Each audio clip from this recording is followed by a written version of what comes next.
Algumas semanas atrás eu gravei um podcast com o pessoal do Careca Urbano Podcast e, se eu não me engano, entre as indicações do Jones e do Isaac, abraço pra vocês, estava um mangá chamado Happiness. E aí chega um ponto interessante, porque a indicação foi tão boa, mas tão boa, que durante a própria gravação do podcast eu fui na Amazon e comprei os 10 volumes, a coleção inteirinha. Então obrigado, Jones, e obrigado, Isaac. Esse dinheiro era pra minha cama. Exatamente.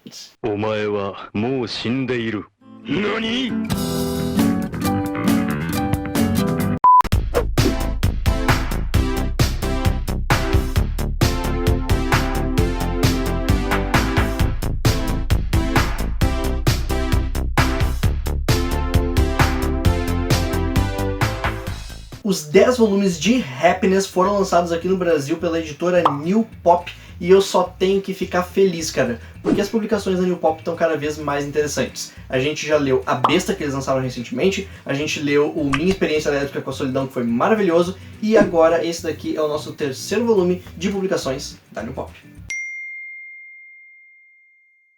Eu vi a postagem pelo Minha Prateleira, porque sim, gurizada, eu também acompanho o que está acontecendo na vida do Alan pelo Minha Prateleira, então sejam bem-vindos. Vi que ele tinha postado esta capa aqui em especial, e vi também que logo em sequência ele postou, tipo assim, 6 volumes. Eu falei pra ele, cara, segura que eu vou chegar aí de noite e eu vou ler. E eu quero ver porque eu acho que eu vou gostar. Então não teve outra, né? Gostei bastante. No início, e isso assim, levem pra vida, mas não desistam, é bem Crepúsculo.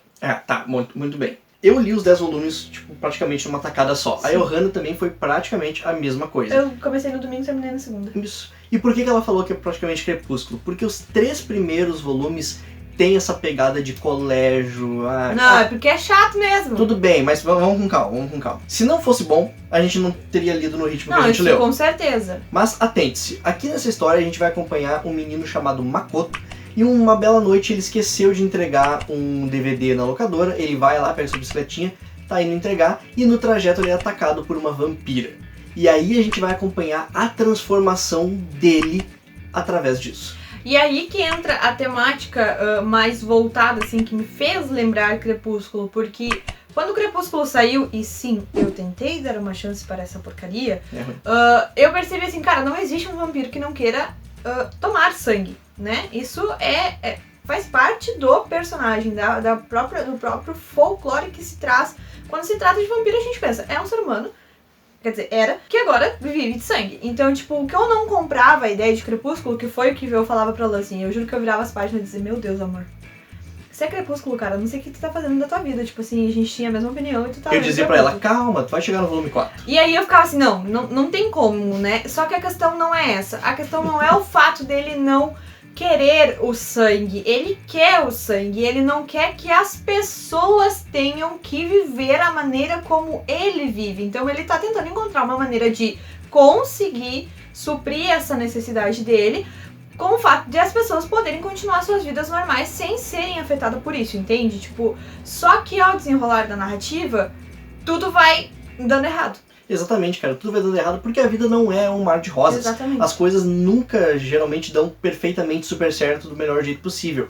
E o Makoto, ele é um menino que já tem problemas na escola, ele sofre bullying pra caramba, ele não é aquele personagem perfeito aquele herói perfeito que a gente vê numa história. Não é. Ele tem vários defeitos. E é interessante porque Happiness não trata só do Makoto.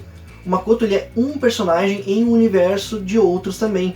E o ponto de vista desses outros vai ser tão explorado quanto do Makoto. Então nós temos mais de um personagem principal nessa história. O Makoto ele vai ser o ponto de início da história. E através dele a gente vai conhecer outros personagens. Porque conforme o tempo vai passando, ele vai desenvolvendo amizades, né? Pessoas que estão ali, que querem entender o que está acontecendo com ele, porque do nada ele ficou doente e tudo mais. Então, só que quando tu tá acostumado a ler uma história, geralmente a gente consegue ver o desenvolvimento de um personagem que sai de 2, né, que vem a ser os personagens principais. No caso aqui de Happiness, todos os personagens são personagens principais, todos têm importância, então todos são muito bem desenvolvidos. O que faz a história de Crepúsculo, a Drácula de Bram Stoker, tipo assim, em estalos de dedos. Exatamente. E viradas de página. Então, chegou no volume 4, tu não vai mais conseguir parar de ler. E é muito bacana porque assim, tu acabou o volume 4, acabou o volume 5, tem um salto de tempo na história. E quando acontece esse salto de tempo, a arte do Tsuyoshimi pula, cara. Ela vai pra outro patamar e é muito gostoso de ler. Acho que é nesse momento que a gente pode entrar de fato e falar sobre a arte, né, do autor. O que acontece?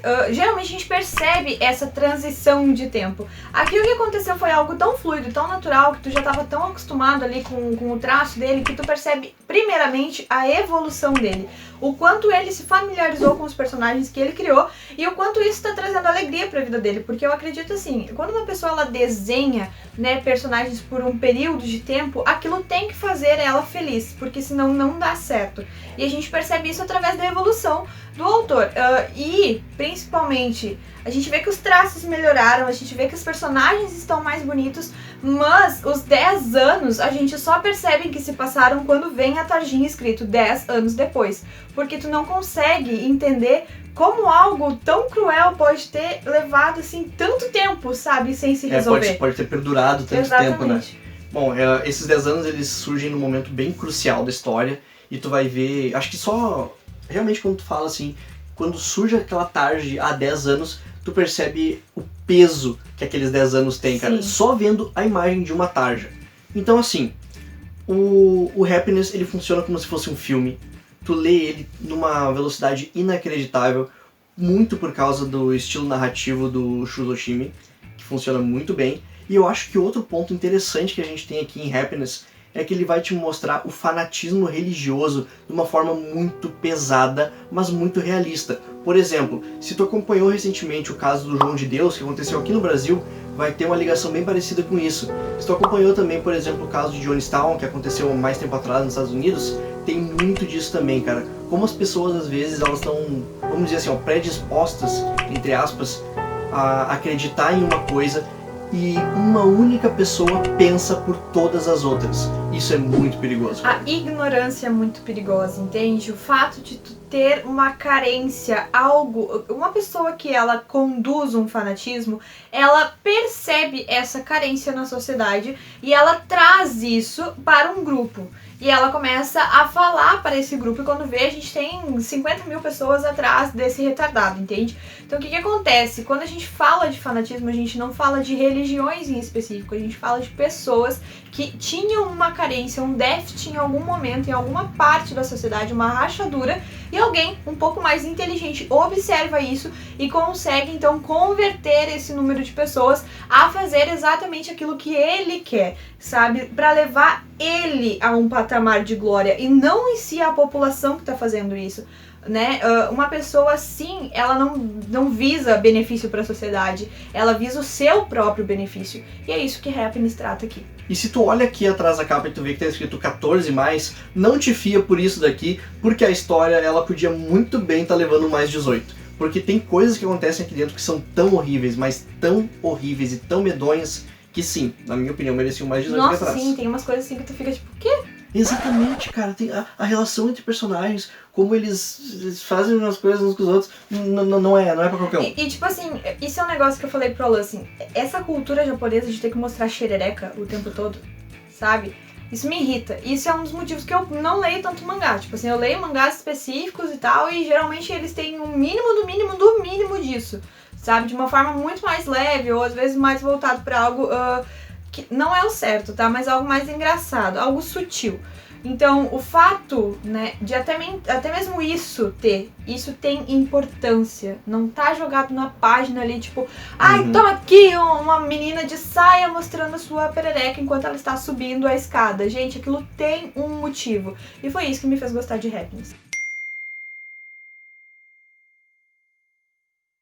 Então, se Happiness te chamou a atenção, ele tem esse formatinho pocket aqui, menorzinho do que a maioria dos mangás, muito gostoso de ler, cara. Ele traz aquele sentimento de quando tu tá passando na banca, quando tu era mais jovem, assim, opa, eu vou apostar nessa capa aqui, ela é tão bonita. E é uma capa mais linda que a outra. É uma mais linda do que a outra, com certeza, cara. Então, se tu curtiu isso daqui, tem link aqui embaixo, vai na Amazon lá e compra todos eles de uma vez só, que é muito bom, ou vai parcelando, faz do jeito que tu quiser. Ou compra a cama que tá faltando na tua casa. Eu vou comprar a cama, tá, Johanna? Eu vou Gente, comprar. se tu tá chegando neste canal agora, se inscreva, acione o sininho pra ficar por dentro de tudo que rola aqui e das nossas brigas diárias também. Não faça isso. Pode deixar nos comentários, tá? Se tu já leu algum outro mangá que tu acha que a gente vai gostar, que a gente com certeza vai ir atrás da tua indicação. Se tu teve a oportunidade de ler Happiness, pode deixar aqui nos comentários também. Jones pode vir aqui se desculpar também pelo fato de que, de novo, tu indicou alguma coisa pro Alan comprar e botar na frente das coisas da nossa casa, porque a gente vai se mudar e a gente não tem nada. Beijo, pessoal. Tchau. Tchau!